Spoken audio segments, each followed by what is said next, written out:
Welcome to a Trucker's Mind podcast. I'm Eddie McGee. It's your boy K Fings. We're back, man. Episode 240. Yes, sir. All right, that's another milestone. 240 episodes. Yes, sir. All right, let's do it. All right, let's get right into it, man. Recently, there was a student, and there's a high-profile bullying story from Arvin High School.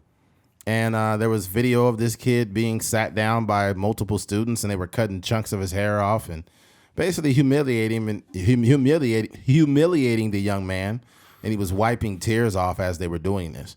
Now, let me preface everything I'm about to say by stating bullying is bad. Bullying is terrible. And it ruins kids. But there's something worse than bullying, and that's not standing up for yourself. Not standing up for yourself comes with a whole list of long-term effects. And we watch a lot of kids get bullied, and people say bullying is wrong, and it's wrong, but bullies aren't going anywhere. They've been here since the beginning of time. You know, they tend to pick on people that they view as weaker, right? They're never going to come to somebody they view as strong because they're afraid they're going to get pushed back. So this is the weakest motherfuckers are the bullies. Now, let me say this. If you do not empower your children when they go to school, hey, if somebody hits you, you better hit them back. If you don't tell your kids that and you just tell them, if somebody hits you, go tell a teacher or the principal. Fuck that. When you get older, ain't no principal to tell. Ain't no teacher to tell. You are expected to stand up for yourself. And if you don't stand up for yourself, the world will fucking crush you. If you're a little boy that's getting bullied, you're going to get older. And when you work in corporate America, your boss is going to intimidate you and yell at you. You're going to be too afraid to ask for a raise. You're going to have a laundry list of issues because you've been getting punked since you was a fucking kid. And for some reason, parents, you sit back and, you know, and a lot of parents with this situation, they went to the school, they protested, they did that. And we really think we're helping by protesting bullying. We ain't stopping bullying with a protest. The only way you stop not a protest. The only way you stop a bully is you punch him in the mouth. You punch him in the fucking mouth. Mm-hmm. That's how you stop him. Because if you don't punch him, he will feel comfortable punching on you. Bottom line. And I think that you should tell your kids to walk away. I think you should tell them to be respectful, all of those things. But when none of that shit works, your kids need to have the capacity for violence. And a lot of the kids, you guys got kids, they might be a loving kid, a little chubby guy. He's a sweet kid, but he's a fucking pushover. It's not okay for your kids to get dominated and get their asses whooped. Mm-hmm. And you, for some reason, parents you allow it. That shit needs to stop. Yeah, especially because now the discipline in schools is way different. Yeah, they don't really suspend kids. There's no getting expelled and all these different things. Like a lot of the times you dang near got to bring a gun to school to really get any type of suspension or any type of being expelled or sent to another school or whatever the case may be. So knowing that, I feel like more parents need to take these kind of things into their own hands. Yeah, they're gonna have to. Because it happens all the time. Like I know certain situations where parents will be emailing a little under the weather. I don't know, it's wind or something. It's getting a little colder out here. Okay, Joe Biden, go ahead. But like a parent will reach out to the teacher. A parent will reach out to the principal, vice principal, whatever the case may be, and nothing is happening. You know what I mean? Yeah. It might be a conversation. It might be taking a lunch away or a recess away. But other than that, it's still the same, the same situation. Same kids getting bullied, same kids getting picked on and all these different things. So I think, I'm right there with you. A lot of these kids got to start taking matters into their own hands. You have to. And that may look like signing your kid up at the local boxing club or something like that, or, karate or something, whatever the case may be, sending them to the MMA gym or something like that, just to play defense because, in reality, it doesn't even matter if you win the fight, lose the fight, because it's real weight classes out here. Yeah. Some of these bullies may be like, 6'3", and some, you might be like 5'4" or whatever, and the bully might be 6'1", 6'2", whatever the case may be. But just the fact that somebody is going fight you back, win, lose, or draw. Yeah. Like it makes both people, caution in terms of like going into that scuffle. So I just think that the confidence to fight back and not just sit there and cry and let kids pick on you and cut your hair. Even if that was the case, if I didn't see the video, but if it was like 3 or 4 kids and the kid like might have like socked one of them, I genuinely think on the next day when they show up to school, whether he got jumped, beat up, stomped out, whatever the case may be, if they showed up to school, they may look at it a little bit different. You ain't gonna think twice. Yeah, like so. I just think that I'm right there with you. Like I think that instead of like protest, like what are you doing protesting? Bullying? Yeah. What is that? What does that It's mean? just this progressive attitude. Yeah. It's like you progressive, but you're not using reality. Reality is you could protest, but now you've really just publicly accosted this kid even worse because now everybody knows him on the news as the kid that got his fucking haircut. Now everybody laugh at him even more. Congratulations, parents. I know you think you're helping, but you made it worse. Yeah. You cannot protest bullying away. They will always be here. And you need to teach your fucking kids to stand up for themselves. You need to empower your kids. I don't give a fuck if I had a son and he was 95 pounds and his bully was 200. I tell my son, you better not ever let him bully you again. You hit him in his fucking nuts. You sock that kid in his balls. And you hit him in his nuts every fucking time he tries you. And if he get too wise for the nut shot, you gouge him in his fucking eyes. And the reason why you want to play dirty with my kid, I'm telling my kid to fuck yours up. And I'm dead serious. And I'll tell you what, if your kid still keeps thinking he could bully my kid, I will call a fake teachers conference and I'll beat your dad up. I swear to God. That's how my dad was. My dad didn't take no shit off nobody. There was this one kid that when I was real little, when I was living in Delano back in the day, and he was probably like 2 grades bigger than me, big old kid, and he kind of like shoved me. And, I shoved him back, but he got broken up. But I went and I ended up, I don't know how I came up, I ended up telling my dad. And my dad came off of work and he was fucking mad. And he seen the boy. And he was like, where's your dad at? Where's your dad? Hey, get this kid's dad down here so I can beat his fucking ass. Swear to God. This is back in 93. He was like, where's your dad at? Where's your dad at? And my dad was fucking pissed. That's one thing that I will always respect and love about my father is the fact that he did not allow anyone to get an inch on me. I remember when I broke my ankle in the 8th grade, I was playing some like pickup football out on during recess time, and I was hobbling out of the office and I was hurting and shit.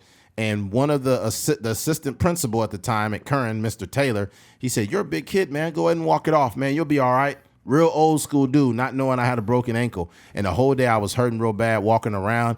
And when my dad found out my ankle was broke, he fucking lost it. He went up to the school raising hell. And this is what my dad said verbatim. He said, if you guys don't pay every dime of my son's fucking health care, these kids won't have a bowl of oatmeal to eat at this school. I will sue the pants off you. And they said, sir, just calm down. He said, man, fuck you. And they literally got to it. They paid for everything too. They paid every dime. But as a parent, that's how proactive you need to be. Yeah. You need to be proactive in your children's life and stop being. And here's another thing too. A young man that's getting bullied, right? That can get older and still get bullied by his boss and all of that. At some point you might get married, right? And you'll have a family. I hate to say this, but women don't feel safe around cowards. So if you're a coward and you have a wife and she watches you get punked, yelled at, somebody could call her a bitch and grab her ass and you're like, baby, let's get out of here. Women don't feel safe around pussies. I'm sorry. If you a pussy and you in a marriage or relationship, she does not feel safe. Because that same woman, when she was single and she got called bitches and hoes for no reason and she was scared for her safety, now she got a man. And she don't even feel safe with a man. Why the fuck is she with you for then? If you're going to be that much of a pussy, don't even be in a relationship. Because it comes with a certain response. It's the truth. It comes with a responsibility. Like, I'm a laid back dude, but if I'm married and you call my wife a bitch, I'm beating your ass right on the spot. I'm not asking no questions. Like, because I understand that when my wife was single or out in the world and somebody called her a bitch or a hoe for no reason, she kind of felt scared because this man called her that and she felt defenseless. But not only is that disrespectful to me, but as a man, I need to let my wife know that she's safe with me. Right? You'll never get to that place if you a pussy. Stop encouraging these fucking kids to be pussies and have them stand up for themselves. And people will say, Eddie, it's not okay to call kids pussies. You shouldn't be doing that. They're victims. Yeah, they're victims. They're victims. Well, you could either willfully be a victim or you could stand up for yourself. I don't care if I had a son that got in a fight every day with the same bully. Each time that bully gonna have a black eye, or his nuts gonna be hurting, or his eye gonna be hurting. Cause I don't want my son coming back to me telling me, oh, he keeps beating me up, Dad. I'm gonna be like, look, you're gonna have to deal with me if you don't stand up to this fucking kid. I'm not having that, man. That shit ain't cool. Yeah.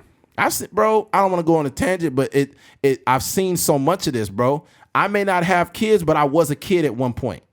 And I grew up in a real rough time. In the late 80s, early 90s, your ass was food if you didn't defend yourself. It wasn't no progressive time. It wasn't no bully awareness. You just got your ass whooped if you couldn't fight. Yeah.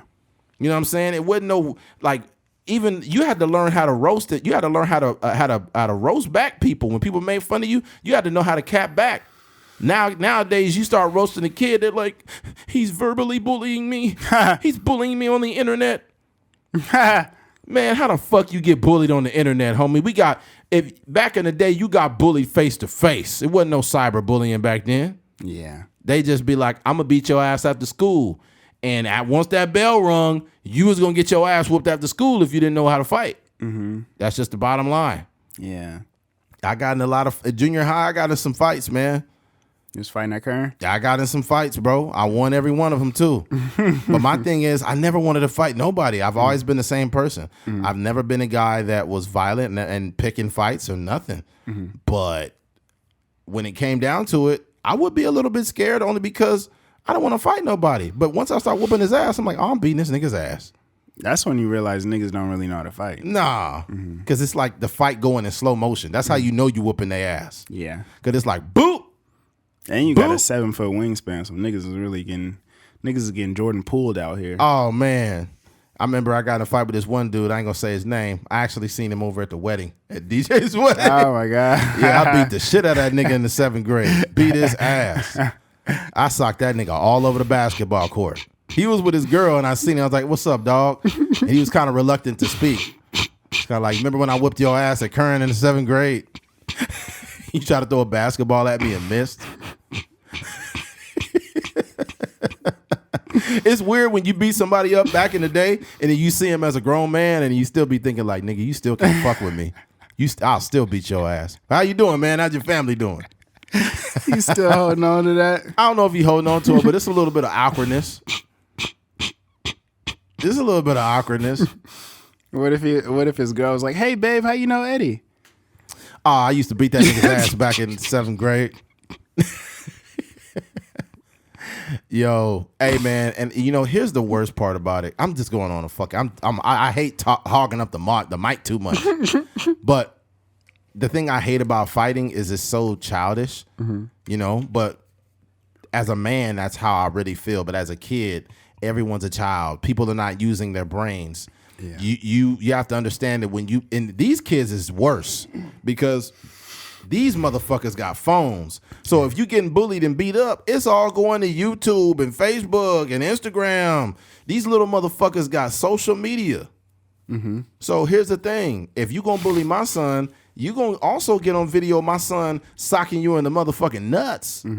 That's what you gonna get. Yo, I think this video gonna get taken down from YouTube, bro. I really do. But I mean, it's not like we getting a bunch of views on there anyway, so fuck YouTube.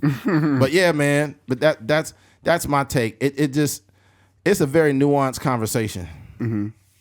Yeah. I mean, there ain't much more to it than like, especially like for parents out there. And I ain't got kids myself, so I ain't telling nobody how to parent, but just in terms of like working with kids and understanding like what the school district look like, you definitely have to you got to monitor your kids more than the school, because a lot be going on.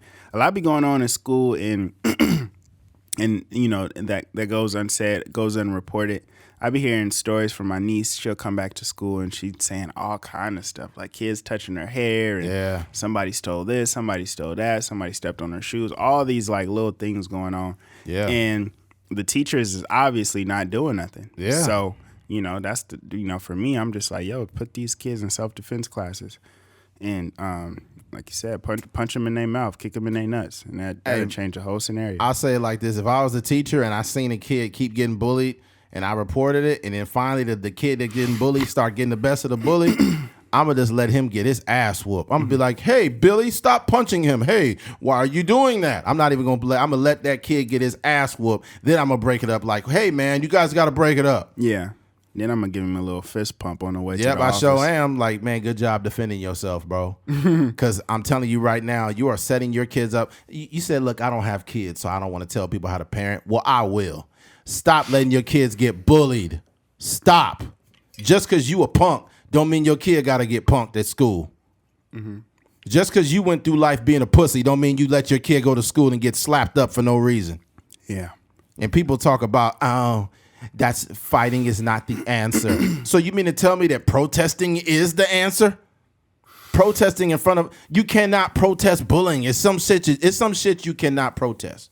The bully is not even going to see that. Nah, the bully ain't going to care. He'd be like, haha, that's the kid's mom that I bullied. Mm-hmm. They don't, kids don't think like us, man. Mm-hmm. You bullying teenagers, bro? Yeah. Man, these some of the worst motherfuckers ever. Yeah.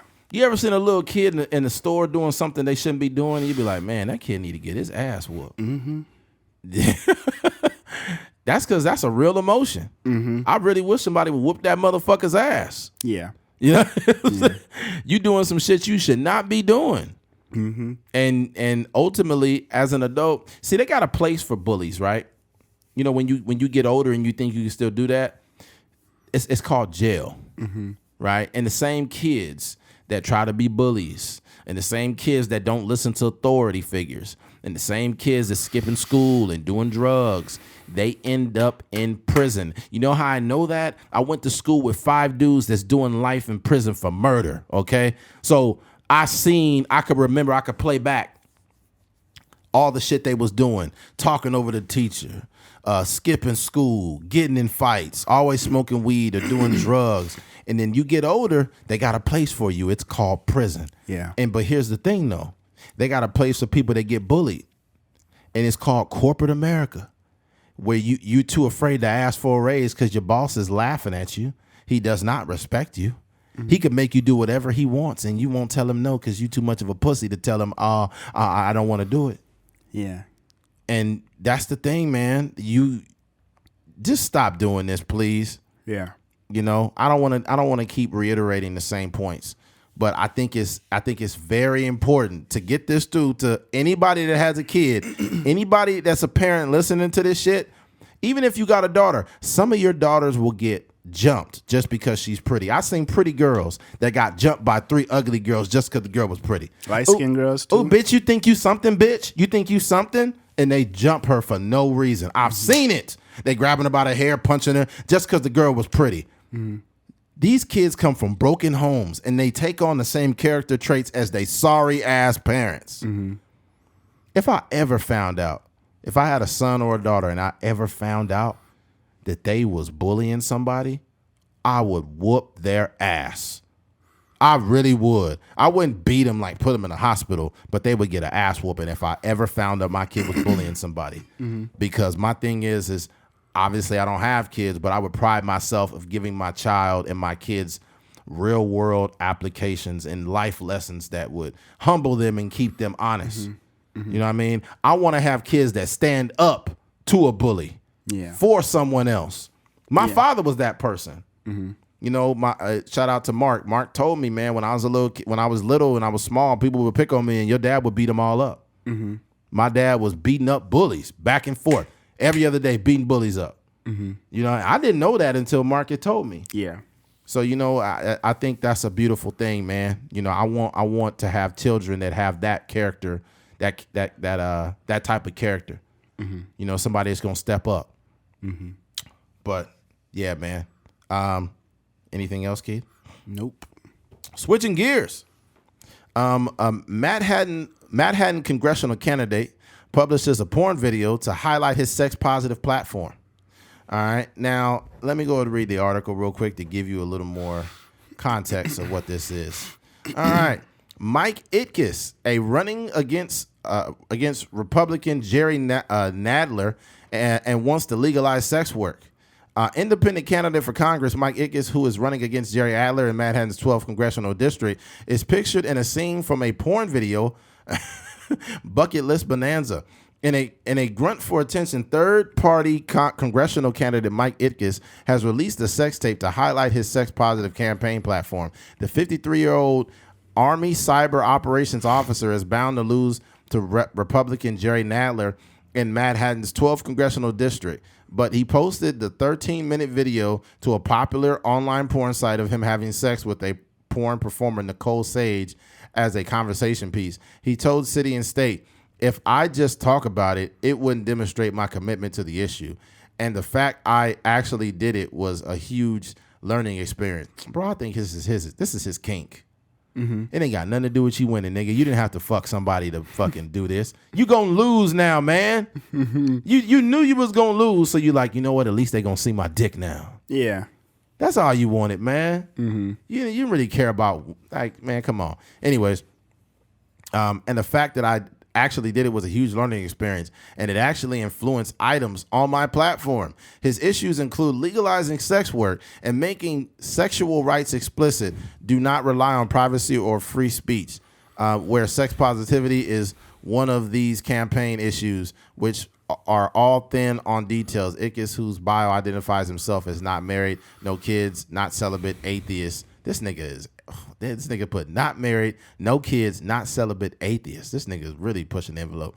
Also seems to take aim at child support payments, writing that men should not be required to support biological children without prior agreement. Like, this dude is just... This nigga's the devil. This nigga is not winning. He just figured, like, I'm going to lose. So since I'm going out with a bang, literally, y'all might as well see my cock. For some reason, when I think about this whole situation, I just think about, like, baby, how are you doing? Well, mama, let me whisper in your ear. Tell you something that you like to hear. Wait till you see my dick. That's what this dude is. Yeah. All.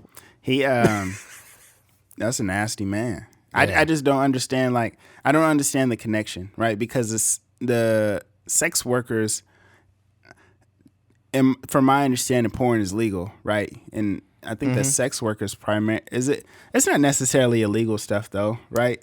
I don't know. Porn is legal though. It's legal. Yeah, that's what because sex work is separate. It's also in porn, but I guess sex work, like prostitution, is not legal. Mm-hmm. That to my understanding, I'm very ignorant because I don't live in the sex work world. I'm out here in regular America podcasting and whatnot. Right. But I when I think about sex work, I think about them like trying to legalize certain things like prostitution and stuff like that. So I'm just curious to know what his real take is and like the sex positivity. Because when I think about sex positivity, I think about the actual narrative behind like. It reminds me of like the slut walk and stuff like that. Yeah, it's not a real fight. Yeah, I just don't understand like how having sex on camera is, that. And I think that, like you said, I think he just used that as an opportunity to have sex with a porn star. That's all. Yeah. And he just trying to he probably going to create an OnlyFans or try to make some money off it. Yeah. Because you ain't winning, man. This is just an opportunity for you to show motherfuckers that you could fuck or something. But I will say anybody can run, right? And I don't know the how legit this guy is in terms of politics, but if I wanted to run for mayor, and I don't know, I might have to be a certain age, but if I wanted to run for mayor of Bakersfield, I could just, put the paperwork in and run a campaign. He's not the first porn person to run. It was somebody else that ran years ago. Who was that? You remember? I can't remember who it was. It wasn't Alexis Texas. It was some other porn star, though, that ran. It's like, you're not going to win. You're just doing it to promote something. Yeah. He's like, as your governor, I will suck cock every day. You be like... That's not helping the people. That's not helping us. Alexis Texas running for mayor. It's like, I don't know. This ain't help. I mean, unless you're sucking our cocks. I mean, that would help us. That would definitely help with mental health, I guess. For sure. That's the only way I can see it. Like, if you really out here not the sex positivity thing, but really promoting getting head. You know what I mean? Like, if you're in a relationship, your man should be getting head every time they wake up in the morning, and you just see the audience clapping like, yeah, that's right. Yeah, that's right.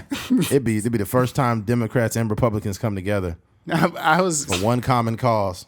I was chilling with my guy yesterday, or not yesterday, but last week, and him and his girl, they were like in the elevator, and they were having like this whole relationship discussion, and he was like really into the conversation and just admitting to some of the stuff that he was doing wrong and whatnot. Like, yo, I need to be more positive in our relationship. I need to communicate better, all these different things. And I was like, yeah, man, I'm proud of you.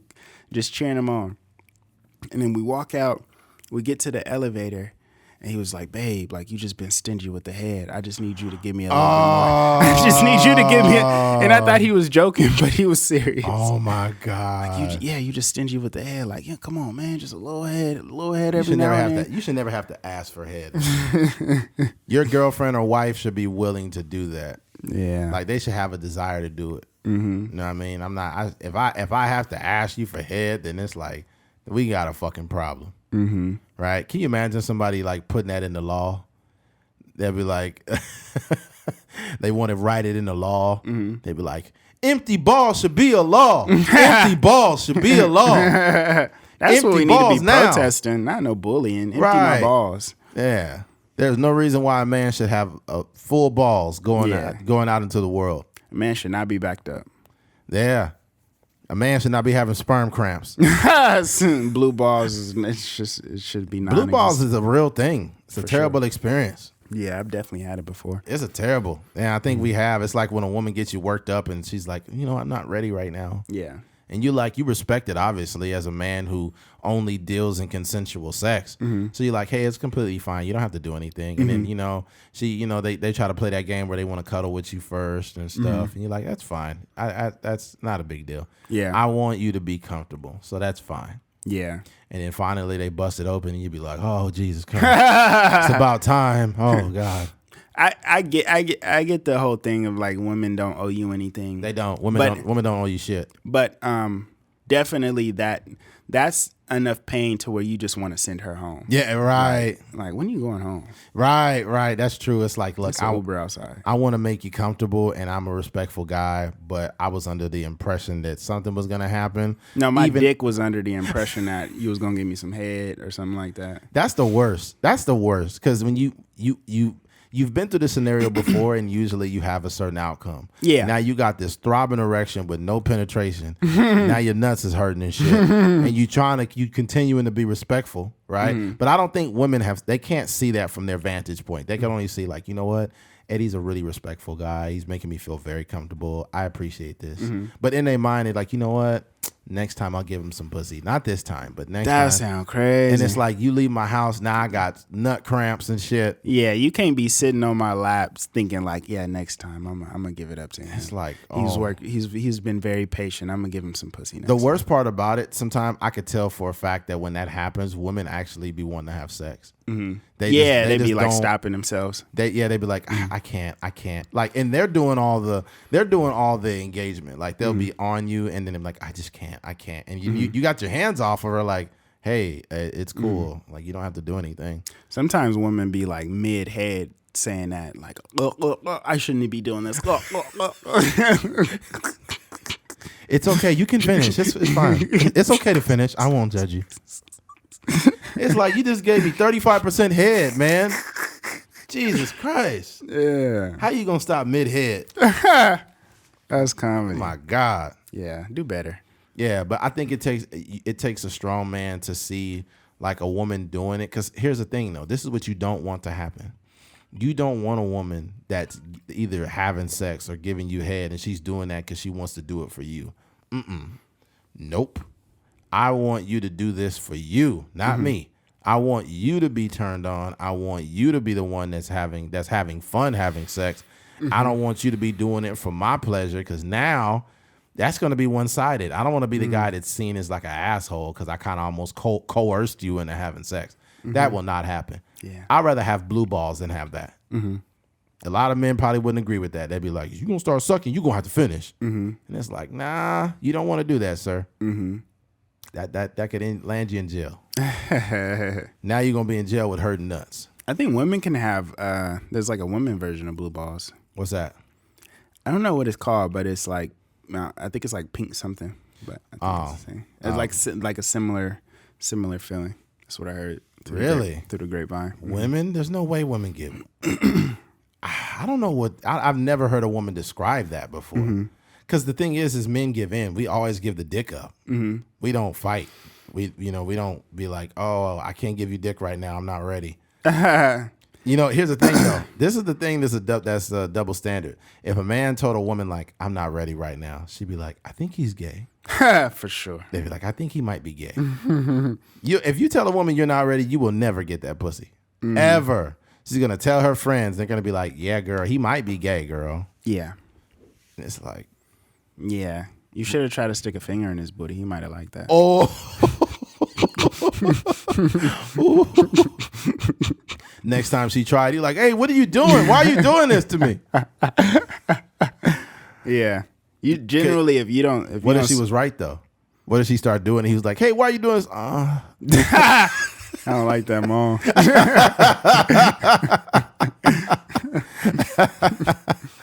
Oh man, you shouldn't be doing. No, don't do this to me. That's improper. Oh shit.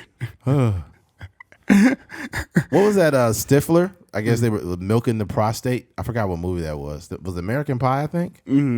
I was like, oh no. Yeah, they got.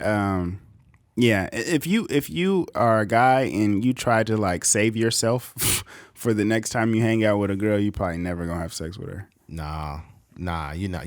You're not. Even if you have not a great performance, because I've given some bad dick before. I might have been depressed or something, or going through something, and I was trying to get some pussy, and I wasn't really at my best, and I didn't get a second shot at it.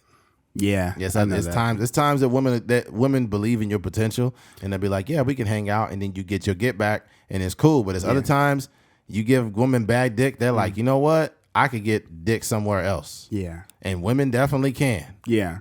So I don't even expect to get it again. If you don't put out the first time. Nah, if I don't put out good, I'm self-aware, so I know my performance ain't very great. You just got to be surprised that they text you back. Yeah. Like you got to send a text like. You'd be like, hey, so it's a beautiful day, right? It's a beautiful Wednesday. What you got to do for sure is not talk about the experience at all. No, don't talk about it. Don't bring it up in any capacity. Don't bring it up. And then you have to create an outing that would, Yeah, to try to make it look like something. They'd be like, yeah, so a couple drinks, my place, watch a movie Saturday night. How about that? It's like, yeah, we could do that. And I'm like, okay. Cool. All right, cool. I get mine. Then you do a blue chew, you know what I'm saying? You do some push-ups, get that blood circulating real good. Yes, for sure. Make sure you got a good diet that week. Make sure you're ready to go. Clean it up. Yeah, man. Got to do it. We got to get ready for sex, man. We can't just, a lot of times women, you just got to have WAP. That's all you got to have.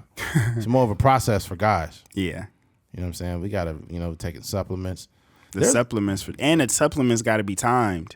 Yeah, but the thing about it though is there are natural supplements that you can take as a man that help you with your energy and vitality and sexual. Like there's one called Black Maca. It's a good product. I take Black Maca, ashwagandha. I take red beet powder, and I take men's multivitamin. That's what I take. I take it every day. And I take the ashwagandha under the tongue, but it's for men's health. But ashwagandha is like a penis health like pill or not pill. This one is like the squeeze. It's like you squeeze under the tongue or like drops in the mouth. Yeah, that is that. But those are good, man. Got you. Yeah. If that don't work, the OG Viagra is still out there. Yeah, but that stuff's not really natural, man. Yeah, you don't want to take that. If you here's the thing, if you take one of those, you might blast that pussy in outer space, man. Yeah, I just gotta see. So if you got some Viagra's, you know what I'm saying? Yeah, I heard you really shouldn't be eating a whole Viagra. You're supposed to eat like half of it or some shit. Yeah. You have erection for like 12 hours. If you take a whole Viagra, you might as well just put on a whole SWAT team uniform. like, are you in there? Put your hands up. I came for some pussy. Yeah, and you gotta like you can't do nothing else. It ain't like you can't take a Viagra and go grocery shopping. Nah, so not at all. Walking around Albertsons with a hard dick. Yeah, they'll label you a terrorist. No, for sure. Yeah, Like, he's been walking around smart and final with a hard dick the whole day. Call the cops right now. That's indecent exposure for sure. Yeah, you can't be walking. If you walk around with erection, you will get arrested. I was telling me and my friend, we were talking about like the stupid stuff we was doing as kids, and he was talking about. I think he said something. He was like, "Man, I stood on the lunch table and just showed everybody my dick or something like that." No. Yeah, he might have been like the third grade or something. Oh my God. And I was like, "Dang, bro, it's crazy that you say that because that reminds me of when we was kids." When we was in like the 4th grade, what we would do is like we would rub our stuff and get it hard, and then we would walk around the classroom, like make an excuse to go like. That shit wild. When you told me that shit, I was like, that's wild, yo. You might not want to tell that story more. You told it once, Keith. You told it twice. Okay. Yeah, I'm really out here. Yeah, somebody gonna pull this clip and be like, I was in that class and he had a little dick. I'd be like, I was in the 4th grade. I was in the Yeah. What did Drake say? You was fronting on me then, but how about now? 'Cause I'm up right now. That's crazy, bro. Yeah. That's bad. Jeez. I remember it's a trip when you think about when you're a little kid. You really shouldn't be pulling your stuff out because it's not big. You shouldn't be pulling that shit out. You got a little 4th grade cock. Like, hey, you guys. Like, man, if you don't put that motherfucking pencil away, nigga. That's hilarious, right? Yeah, man. That's wild, bro. And the thing about it, if a kid did that now, nigga, he would get expelled. If a kid jumped on the table and pulled his weenie out, bro. I don't know. It's a sex positivity movement going on. Nah. They kick you the fuck out now. Kids should be allowed to pull their cocks out whenever they want to. Why you do Bill Clinton's voice? I don't know. He protested for sex positivity. We need more kids to pull cocks out. Ain't nothing wrong with it. Ain't no fun when the rabbit got the gun. Yeah, I don't know, man. There's some weird shit going on with Bill, man. You see, I guess at Epstein Island they had a picture of Bill Clinton in a fucking dress. I didn't see that. It's a picture, yeah. It was Epstein. It's a painting of Bill Clinton in a fucking dress. I seen it. That shit looked wild, yo. Yeah, and it looked too realistic. Like it was a picture, like a painting of something. A painting of Bill Clinton in a dress. These politicians being some wild shit, yo. It was some documentary here locally in town. They called it The Lords of Bakersfield. Literally, it was like all kind of different people that was supposed to be involved, like Ed Jagels and a bunch of other people involved in like fucking boys. Oh my gosh! No, this is a true story. If you guys get a chance to look it up, it's called The Lords of Bakersfield. It's like high political figures from here, Los Angeles, and they're having sex with underage boys. Was like some priests and stuff involved? Or I don't know if the priests involved, but where there's boys, there's priests. So there must have been one of them around somewhere. Yeah. Dang. That's so yeah, I know. There was a couple like churches here, the Catholic churches, where some of the priests had to step down because they was messing with underage boys and stuff. There was a I think it was somebody talking about oh fuck, I seen it on TikTok. This shit was wild, bro. There was a priest, right? There was a priest, and he was on leave for something. He was sick or something had happened, and he was away. And they basically said his living conditions at home were not good enough for him to return back to his home. So they sent a cleaning crew to clean his house. And they said it was in his house. It was like a walkway full of tapes. Like, you know, back in the day they had VHS. It was a bunch of VHS tapes, and it was like a walkway. Imagine like Hoarders, but it's a bunch of just cassette tapes everywhere, just cassette tapes. And they were picking these cassette tapes up and cleaning it and putting stuff around. And when they finally, they start looking at some of these tapes, and it was all child porn. This priest had over 1,000 child porn tapes in his fucking house. That's sick. It was so many fucking sex tapes that they created a walkway with the tapes. They were stacked almost to the roof, Keith. That's wild. That's a real sickness. That's a real. This motherfucker was a priest. That shit is wild. I don't get why. Why is this always a problem? I guess because technically it's not a sin in the Bible to do what they're doing. What you mean? I don't know. They've did a workaround, I guess. That's a sin. It's a sin, but for some reason they keep doing it. Yeah, not because it's not a sin. They just got some real sickness going on. I don't know what's up with the boys. It's more nuanced than that. There's like a deep history of priests and it's priests and other people. Joe Rogan was talking about it too. About back in the way back in the day, they called them not sires, but they called them something. Where they like a lot of these priests and prominent people all had a boy. They all had like a little boy they hung around. And it's like, that's fucking sick. It's beating little cheeks. That's fucking terrible. Yeah. They be like, hello, governor. What are you doing today? They'd be like, come to my room. God dang. You fucking creepy priest motherfucker. That is weird. I'm supposed to be telling you confession, you son of a bitch. It's a strange correlation. Like you said, there's a long history of that. There was that movie that... the guy, I forget the guy's name, but he plays the Hulk. It was a story in Boston where the news reporters were uncovering this like long history of. Oh my God! Yeah, they were interviewing the people that were affected by it and stuff like that. It's a movie. I forget the name of the movie, but yeah, it was pretty crazy. That shit is crazy, and it's like imagine going to confession. You telling them like, telling me what's going on in your life, young man. They'd be like, well, first off, I'm only 16. Tell me more. You'd be like, damn, this nigga's really on it. Yeah. Yeah. God dang. Don't they? They nasty too. So you could imagine like the 16-year-old boy like going in there like, yeah, there's this guy named Jake at school. He's just bullying me. He's like, okay, does Jake have a mustache?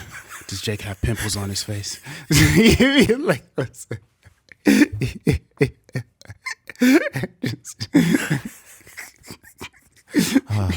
Is it Jake from State Farm? Does Jake have a uniform?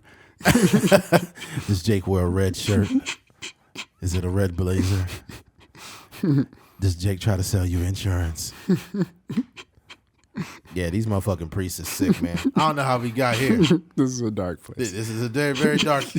Just hang on. We're getting to something serious, guys. Hang in there. It's going to be a busy Monday for you guys. Hey, some of you guys are going to be in transit. That's where most people listen to podcasts. So some of you guys are listening to this shit. And I know if you got your kids in the car, you got to put earmuffs on them. Yeah. Ain't no way you can listen to this podcast with those fucking kids in the back. Yeah. You better go to McDonald's and get them a little sausage McMuffin and put some fucking earmuffs on. They can't listen to this. Mommy, what's a priest? You be like, no, got to turn this shit off. Yeah. You think kids were scared of clowns? This should be priest. You dressed up as a priest, nigga, they should just arrest you. Dang. They should show up as priests on Halloween. You'd be like, I came to meet your child. They'd be like, nigga, if you don't get away from my house.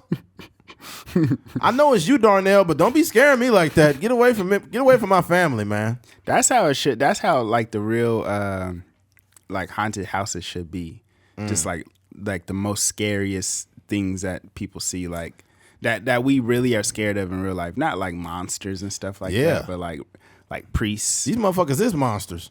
Priests and janitors and stuff. Yo, I seen this girl dressed up as a nun like 2 years ago, and she had a big old booty. I was like, damn. Too bad she's saving herself. She not giving it up. That's some sacred booty right there. You know what's funny? You know that the top, I guess like the most women that wear the most risque costumes during Halloween. There's a couple. One of them is when they dress up like a cat. Yeah. They definitely going to be showing ass with a tail back there. They're going to have like a fake tail with their ass cheeks out. That's one. Another one is like a cop, but they don't look like a cop at all. They just usually like they cut the uniform up and now everything's hanging out. His cheeks out. Another one is a dominatrix, where they got black like leather on with a whip. And that shiny patent leather. Yep, and they got the fishnet with their butt cheeks out. I be seeing the devil. Oh, the devil. Yep, they got horns and Apparently, the devil has a moose knuckle. Yeah, I didn't know the devil was that thick. Yeah, the devil be thick If as a motherfucker. the devil was that thick, I might not be Christian no more. I might be a Satanist if the devil that thick. Oh man. Like, Keith, what you doing here? Nigga, I'm trying to see some ass. You trying to see my devilette? Oh man. What's wild is like we're supposed to be like a country that's based in like Christian beliefs, but we motherfuckers be dressed up as the devil and shit. Yeah. You'd be like, damn. Yo. Hey, can we reveal like what we gonna do, or we just gonna keep that? I think we just gotta pop up. We just gotta pop up, man. Mm-hmm. Y'all know what we talk about later. Yeah. Yeah, man. But yeah, we went on a freaking tangent here, so we're gonna have to move it along. Switching gears. Yeah. Recently, Kanye West was sued by George Floyd's estate. He was recently on the Drink Champs podcast, and he was on having a manic moment, just saying things. And he mentioned that he felt that George Floyd died of fentanyl and not being choked out for 9 minutes by a cop, which that has been disproven by the coroner, who stated he died from strangulation. All right. The family of George Floyd plans to file a $250 million lawsuit against Ye. The family of George Floyd announced Tuesday they will file a $250 million lawsuit against Ye, the rapper formerly known as Kanye West, following comments he made about George Floyd's death on the podcast Drink Champs. Hennepin County Medical Examiner's office ruled that George Floyd's death was a homicide caused by Derek Chauvin, kneeling on George Floyd's neck for over 8 minutes. But Ye, who was a guest on the last weekend's episode on the podcast hosted by rapper Nori and DJ FM, put forth the idea that it wasn't Chauvin who caused Floyd's death, but he died from fentanyl use. It says the family seeks damages for defamation, harassment, and more. The lawsuit will be filed by Roxy Washington, the mother of Gianna Floyd, George Floyd's only daughter and the sole beneficiary of his estate. Washington plans to sue Ye, his business partners, and associates for harassment, misappropriation, defamation, and infliction of emotional distress, seeking $250 million in damages.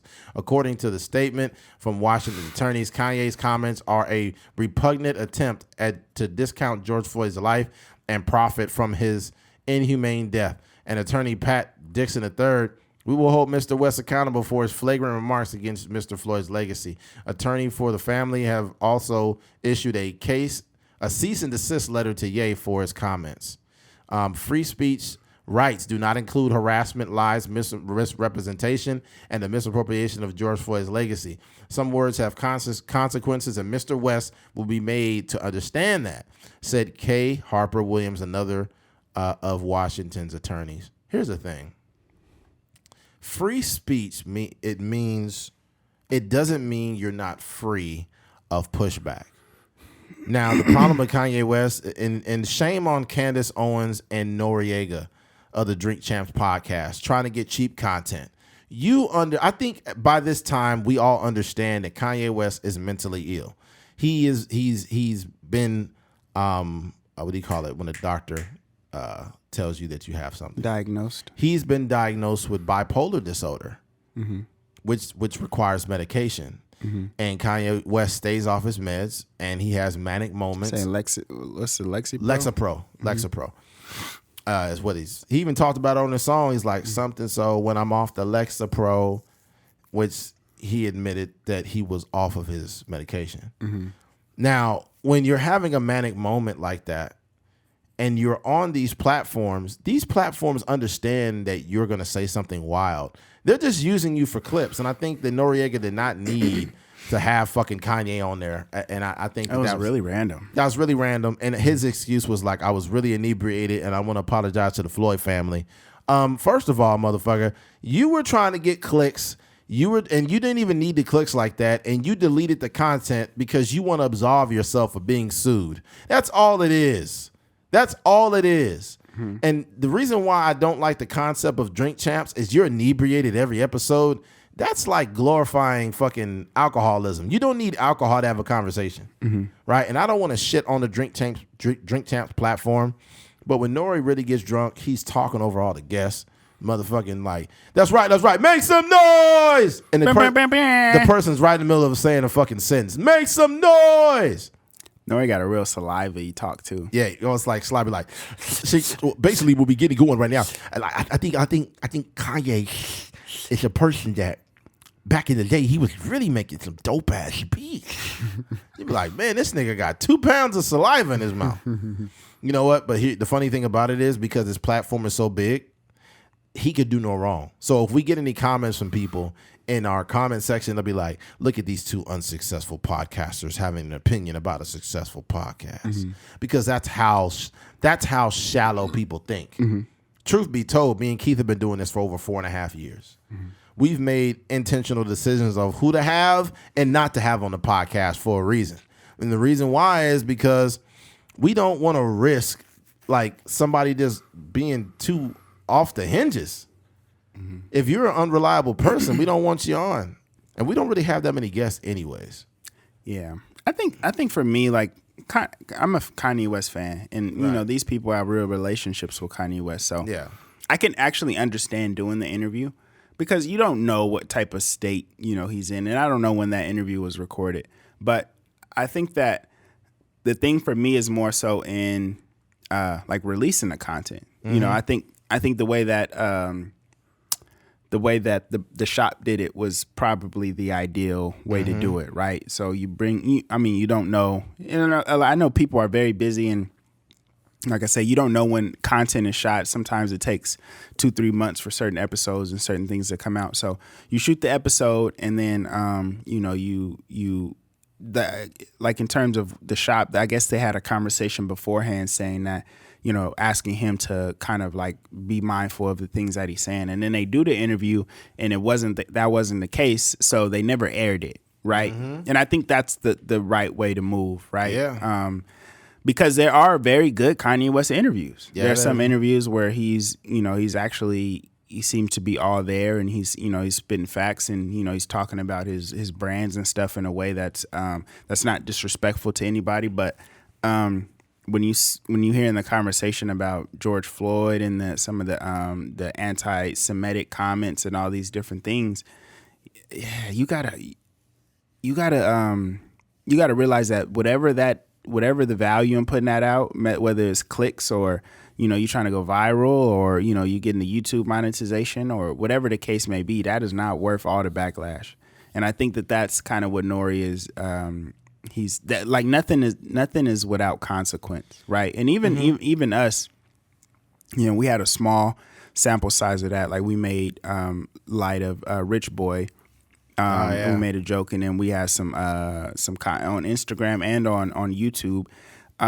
There were some people that just didn't like the situation, but at the end of the day, like, we understand that the consequences and the ramifications of putting out content like that, and we kind of stand on it, right? Yeah. But I think that sometimes when you're so focused on the end goal or you're so focused on the prize, you lose sight of, you know, what the consequences may be. So instead of, you know, putting something out and living with it, like, he's had to put something out and then take it down. And what happens too, you know, Nori gets on there and, like you said, he's getting really drunk, and he's not oftentimes like pushing back on any of the comments. He's just like, so what did you say about George Floyd? And then, you know, Kanye West is going on these rants, and then he's just like, okay, cool, next question. And then, like, he's just kind of moving on. And I don't know the context of you know, those actual statements, but I'm just saying, like, generally how it goes in those interviews. He pushes back sometimes, but sometimes he's kind of too drunk to actually, like, have the conversation. And that's the issue. The issue with that platform is if you're going to be drunk, you need to have colorful conversations. Do not get involved with serious conversations while you are inebriated, because you're doing a disservice to those conversations while you're drunk as fuck. Or whatever it is. It could be whatever the conversation is. Your conversation should not exceed a playful conversation if you are drunk. Otherwise, you're going to get problems. And they could sue the Drink Champs podcast for airing that also. So that's one of the reasons he tried to do damage control. Somebody said, hey, bro, you need to take that shit down. But the fucked up part is nobody pushed back. DJ FN was sitting right there. That whole crew was sitting there. Nobody pushed back.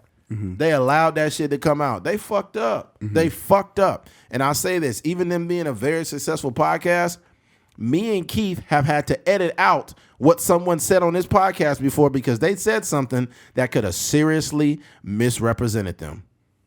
Yeah. And we had to, and the dude hit me up and was like, hey, man, you know, if you could take that out. And I said, yeah. So we took it out. Right. But me and Keith, before we even was going to release it, we be like, yo, I don't think that's a good look. I think that's going to make him look bad. Yeah. You know what I'm saying? I honestly, like, you know, for me, that's their thing. You know what I mean? That they would have had to deal with. I don't take ownership of that just because he was on our podcast. Right. Yeah. I mean, I'm not going to take ownership of it, but at the same time, imagine this podcast gets 9 million views every week and that same statement's made and we put it out. They're going to be like, wow, Eddie and Keith must feel that way because they allowed that shit to be on there. No, I wouldn't even think that because if you heard the statement in context, it wasn't like we was just rocking with it. Right. It was more so like, dang, like, that's how you feel, dog? Yeah, but what I'm saying is I'm speaking on how most people interpret things. I'm not speaking on how we interpret it. There are people who cannot think for themselves. Yeah. They'll be like, man, look at all them coons up there. All them coons allowing it. So, you know, that's people can't think for themselves. You're going to have a bunch of people doing that. Yeah. And the objective is not to please everybody. You still have to put your content. You're going to get pushed back regardless. But imagine this. Imagine me and you in the next 2 years, we have Candace Owens on the podcast. Me and you don't have Candace Owens on the podcast because we agree with her. We're having her on to have objective conversation. I'm having her on to be like, hey, I felt what you said. That was pretty irresponsible. But I felt right here you made sense. Like having a real conversation. But here's the problem. Having Candace Owens on your platform, I'm never listening to Truckers Mind podcast again. I knew they was conservative. I knew that people can't fucking think for themselves. That's why you have a certain amount of responsibility as a platform that before you do something, you have to have an idea of what the consequences will be. Yeah, that's important. You know, and having Kanye on at this point, that's just irresponsible. I'm sorry. I cannot give Nori an inch. That shit was fucking irresponsible. He said dumb shit multiple times on multiple platforms, super offensive stuff multiple times. You have to have the foresight to at least see that Kanye West is going to say some shit that's fucked up. You know, he was on an episode of Ellen one time and he was just like ranting just over and over and over and over. And it was crazy. He goes on these runs, right? You know, especially before he got the Yeezy brand with Adidas and stuff like that. That's when he was telling everybody, I'm Walt Disney, I'm Steve Jobs, I'm Federini Felici. All these like what? I'm the new Chuck E. Cheese. I'm the new Leonardo da Vinci. I'm the new Ronald McDonald's. McDonald's does not move without Ye. I'm the new Carl's Jr. I'm making my own condoms. You'd be like, these the new Yeezy Boost condoms. Yeezy Boost $10,000 condoms. You'd be like, this nigga's really crazy. People ain't gonna stop buying them Yeezys, man. Oh, this is what I wanted to mention too. You know the reason why Kanye cannot be canceled regardless of what he does? Why is that? It's because Kanye's brand has outshined him. Right? What I mean by that is this. When you think of Jordan, what do you think about? You mean his shoes? Yeah, I'm just saying, what do you think about when you think of Jordan? Oh, shoes. But more specifically, you think of this. Oh, you mean the logo? You think of the Jumpman, right? You think of the Jumpman when you think of Michael Jordan. Yeah. And that brand is so fucking massive that Michael Jordan could do something wild that's like super out of pocket. And then people be like, cancel Jordan, cancel Jordan. And people will be like, look, I don't agree with what he did, but like, I like his shoes. You're going to get a lot of people that do that. That's why Kanye cannot be canceled. You could kick him off or whatever. You could kick him out of the bank. You could do whatever. But Kanye will always exist because his brand is bigger than him now. I think, I don't know, man, because they were saying that Adidas is, you know, Kanye West's behavior is under review. Like I think he's losing some of these brand deals. Man, they just gonna tell Kanye, man, just lay low for a while. Do you really think these companies are morally sound? They don't give a fuck. They use little kids for labor. They don't give a fuck about Kanye saying nothing. But it has been examples of people being released from certain, like Adidas released Kobe Bryant, I think. Well, I think his shit expired and he left and went to Nike. Okay. Well, Reebok, they got rid of Rick Ross after his you ain't even know it comments. Yeah, that's true. But none of them are Kanye, though. That's the difference. None of them were Kanye. Kanye West he is the most influential person in America. And it's just the truth. People say, no, that's not true. Okay, if he's not the most influential person in America, who is? Kanye is the only black person with white privilege. Think about this. Kanye got something different than white privilege. Kanye can say anything and nothing happens. Very few things happen to Kanye. He can say anti-Semitic shit. He can say something bad about white people one moment. He can say something crazy about black people one moment. He can say whatever, and nothing happens to Kanye. Kanye is the first black person that he don't even got like white privilege. He got something that supersedes white privilege. I don't even know what it is. Yeah. Teflon out here. This nigga's Teflon out here, bro. He could offend black people, white people. He offended Jewish everybody. People. Yeah. Yeah, women, man. All kind of stuff. Yeah. Yeah. And he walk around with them big ass boots. Them boots are fucking huge. Yeah. And they getting bigger, yo. Yeah. It's like can somebody stop? How do you drive with boots that big? You don't drive. You got a driver. I think he do be driving too. You see what he was driving? This nigga was driving a tank. Oh no, I didn't. It's like a big old black tank that Kanye was driving. It's got these big tires on the front and the back, and it looked like you could use it in the army or something. And he was really driving that shit.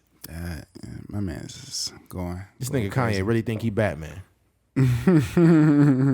That shit wild, man. It's wild. At this point, though, I really think I think that right wing outlets, like far right wing outlets, would allow Kanye to be on their platform. You know what I'm saying? Because the CNNs of the world, they're not gonna have that shit. But like the right wing. But the thing about it, though, he went to Fox. Huh? He went to Fox. He went to Fox for an interview, which I thought But the thing about it, though, is a lot of people that's on the far right that will had a conversation with him knowing that he's mentally ill. I think it's just cheap. Candace Owens is cheap. Nori was cheap. Anybody having a Kanye West interview at this point is cheap. It's cheap. I swear to God, if Kanye said, I want to come on y'all platform and I want to use the trucker's mind to get my point out, that's not going to help this platform. You think it will, right? But here's the problem. The backlash is not even worth it. It's not worth it. People say, Eddie, you and Keith are full of shit. Y'all know y'all would have Kanye on there.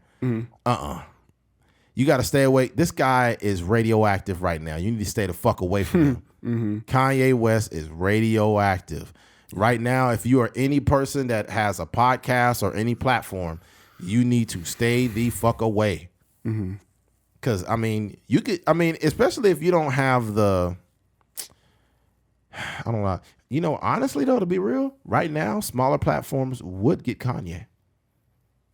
Think about it. It's probably a podcast out there somewhere. They probably get like maybe 10,000 listens a week. And he is more likely to pop up there because major outlets are not. Oh, you're saying like he would use those? Yes. Yeah. Okay. He would use those smaller outlets to get on there and have an interview because there's other ones that ain't gonna allow it. You ever heard of the Full Send podcast? Okay. Full Send had Donald Trump, and I listened to it, and I knew they was gonna take it down. It was a good episode. Besides Trump's Trumpisms and his the left are trying to get me. They've set a plan for a long time. Been a long time. They've been trying to get me out. They tried to get me with COVID, but I didn't get it out. Right? He had those Trumpisms, but the overall conversation was very good. And they did a good job of just sitting in, but they completely deleted it from YouTube. But I guess it was deleted due to misinformation and whatever the case. My only problem with that is as much as I don't fuck with Trump, I don't think he should have been deplatformed because that's a slippery slope. You got to do that to everybody. You got to do that to everybody. There's some people on the far left that's got some really negative, fucked up messages. They should have been deplatformed. It's this girl named Drew Offalo, I think her name is. My God, this is the most toxic, terrible person on TikTok. Oh my God. Every post, men are worthless. They're just useless. And another day of men being trash. And it's like, do you realize that 80% of the suicides are coming from men?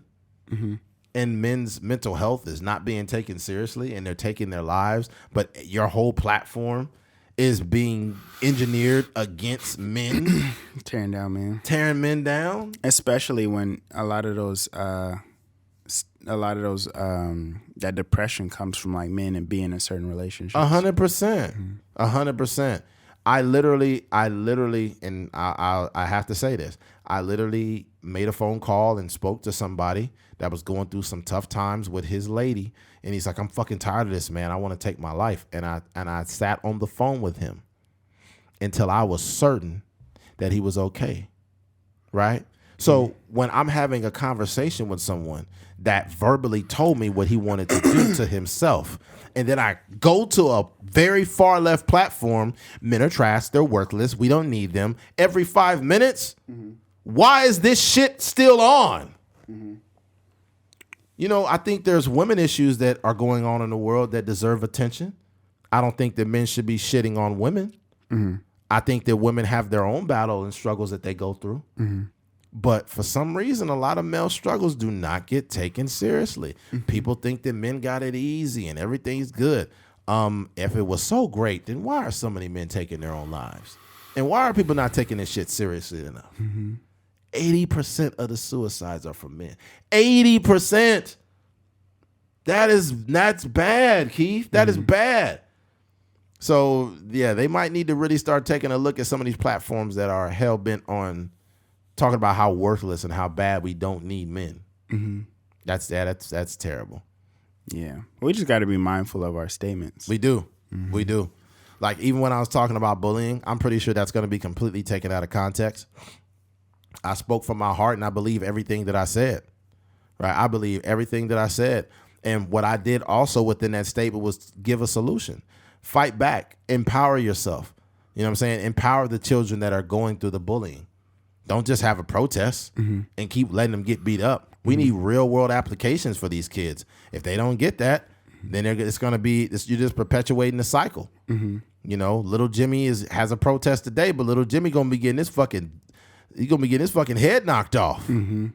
Yeah, man. The bullying shit is not good. But yeah, man. Anything else you have to offer this conversation, Keith? Okay. Well, before I move on, I will say this in closing for this conversation here.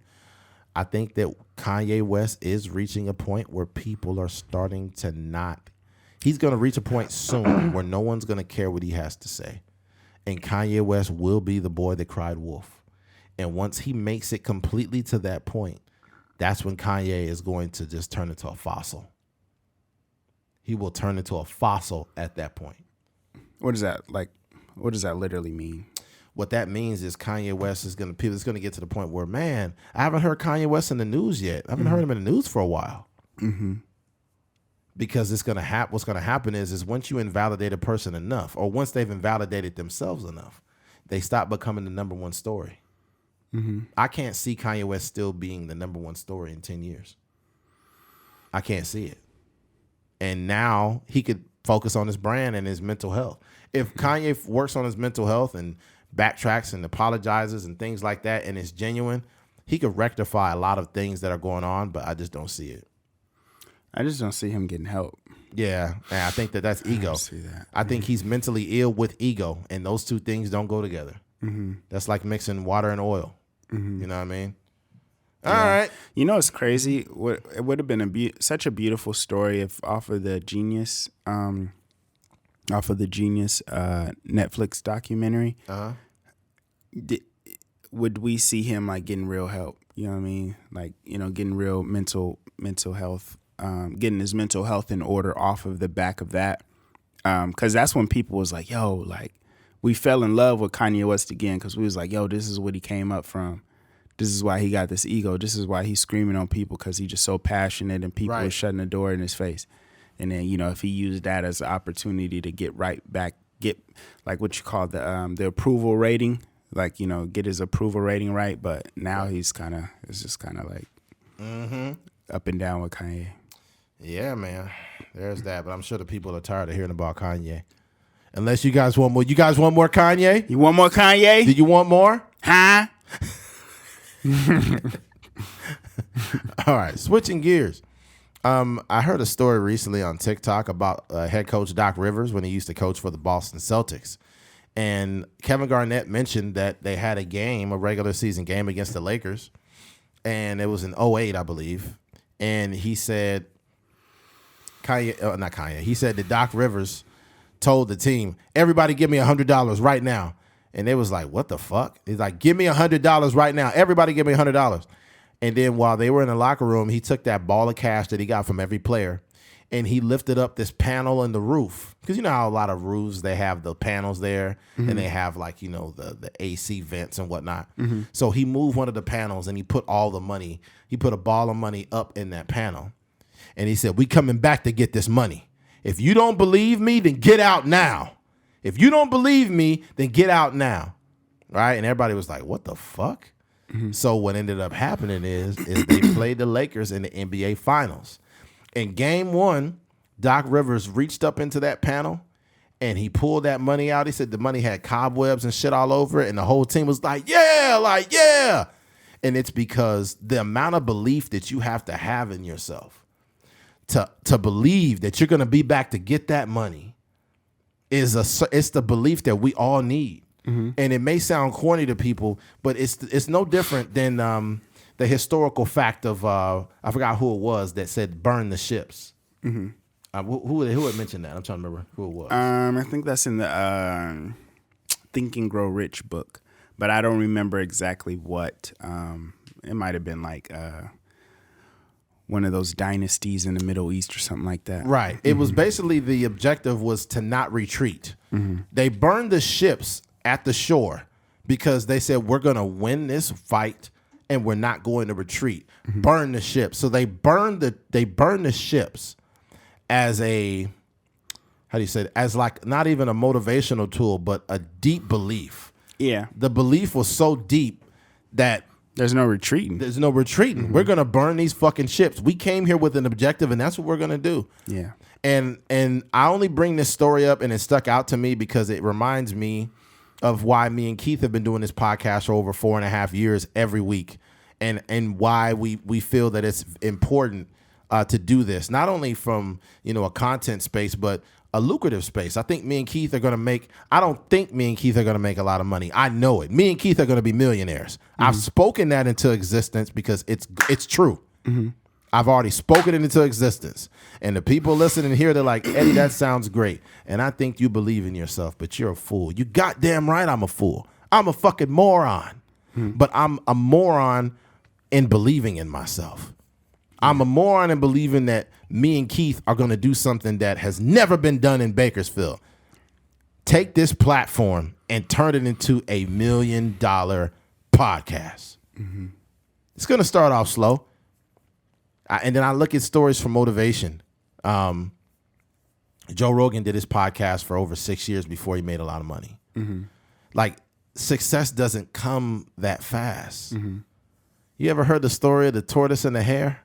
You know how the rabbit, he's running off fast, he's passing up the fucking turtle, and the turtle's just slow and steady. The fucking rabbit burns himself out. Turtle goes right by it. Slow and steady wins the race. You see what's going on with the two different, I don't want to like oversaturate people with information, but the situation is going on with the baby. The baby star is dropping so bad.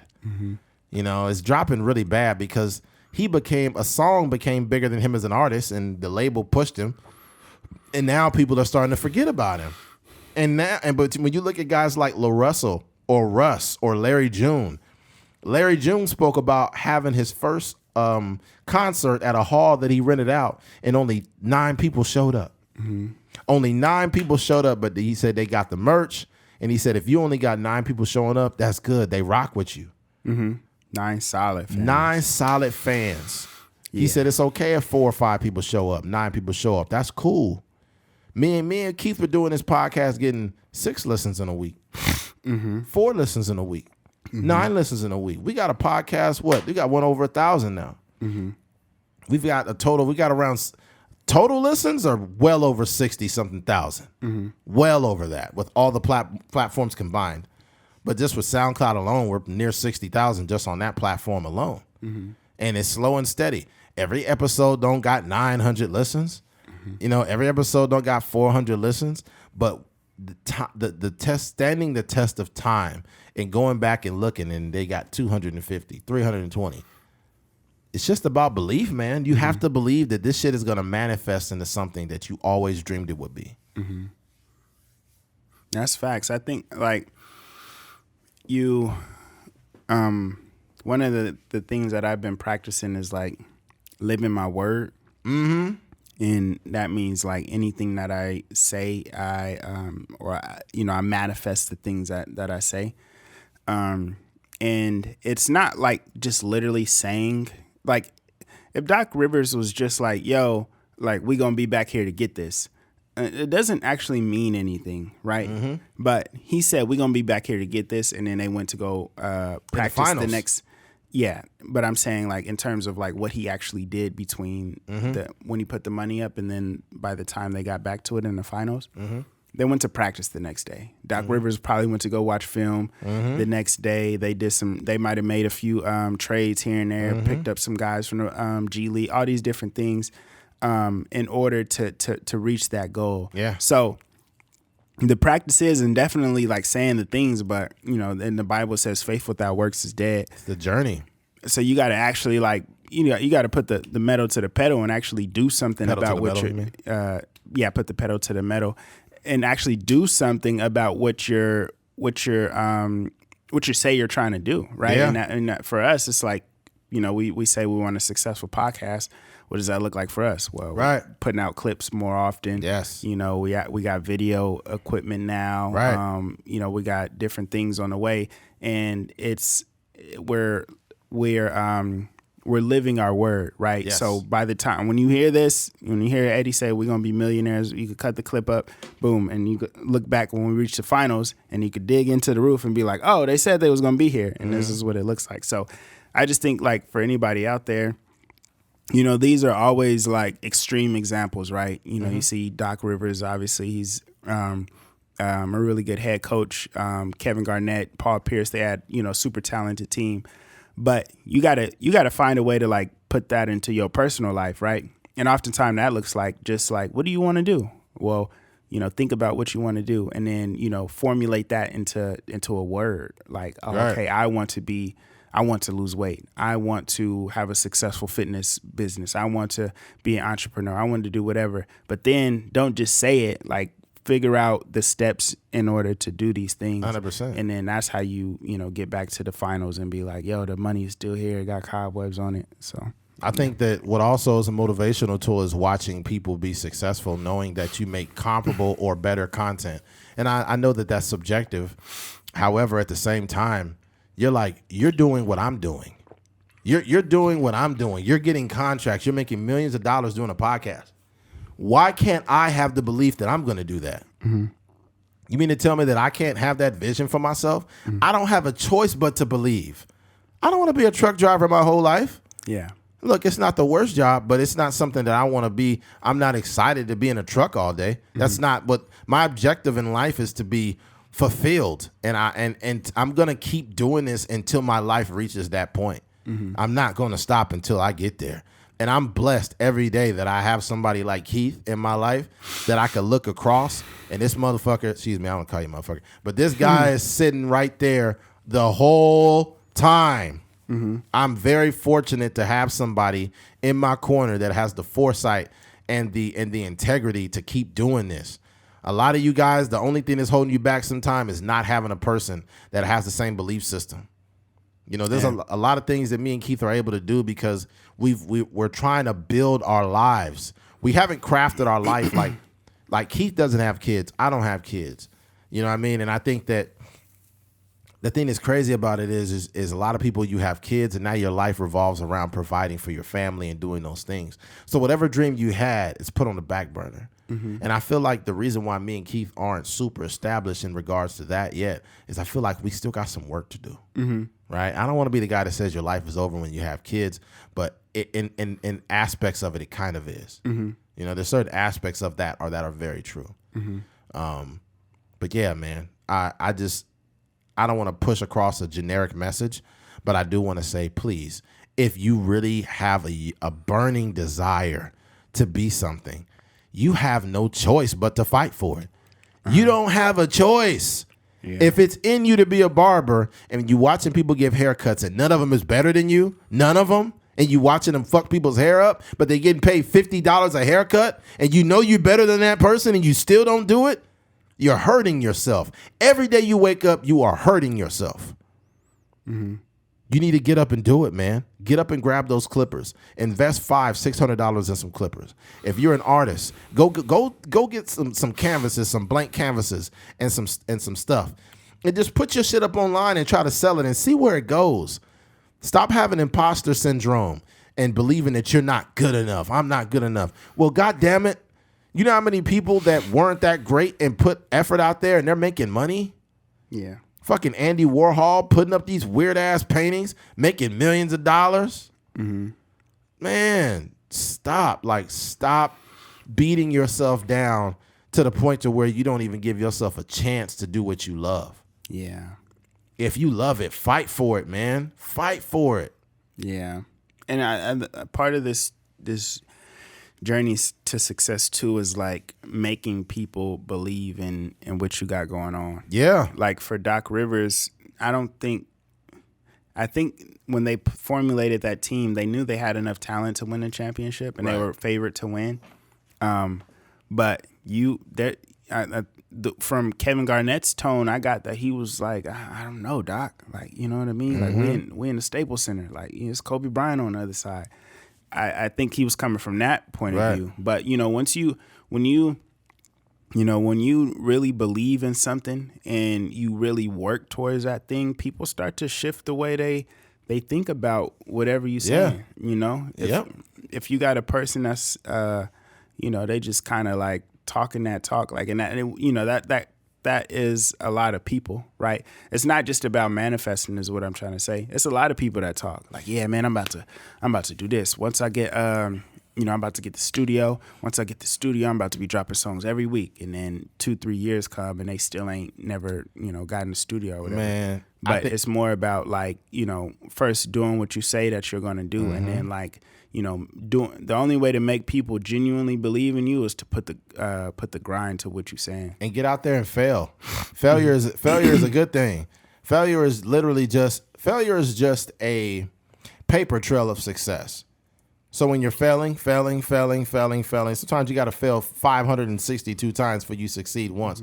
But that success is worth all the trial and error. Yeah, what's that? It's a cleaning product that's like a number. And I think the number was like the amount of times that the formula didn't work. Or was it 409? I think so. It might have been like Giddy Up 409. It's like a spray thing. Giddy Up 409. Yeah. Yeah, man, if you believe in it, you better fight for it. You don't got a choice, man. And you should be waking up angry, man. You should be waking up angry wanting to fight for it, man. Because otherwise, do you really believe in what you want to do? You know what I'm saying? Like, I think that what really, if you would have told me that when we first started this, that we would have people listening in Aurora, Colorado, and New York, Fresno, Sacramento, motherfucking Arizona, Canada. If you would have told us that we had people listening to us at these places and being consistent and listening, you wouldn't believe it. You know what I'm saying? Like, I'm just Eddie McGee. It's Keith. We're just regular guys. Why would somebody take interest in us? And this is what you have to really wrap your mind around. Eddie Murphy was a regular guy. Chris Rock was a regular guy. Andrew Schultz was a regular guy. Everybody was a regular guy. They were just a regular person that happened to have a talent or a skill set that allowed them to chase their dreams. And they focused and they honed in on that, and now they are what they are. But yeah, I don't want to go on a tangent. We're going to go ahead and wrap this thing up. But I just want you guys to really know how much we genuinely appreciate every week you guys showing up and listening, especially a lot of the new followers and people that have, came to this platform. Welcome. And I hope you come back, and I hope you make us a part of your day. Yeah. Every week. You know what I'm saying? But yeah, there's that, man. Anything else, Keith? Well, if you made it to the end of this podcast, we appreciate you. Thank you for listening to a Trucker's Mind podcast. I'm Eddie McGee. It's your boy K Fings. We are out of here. Peace.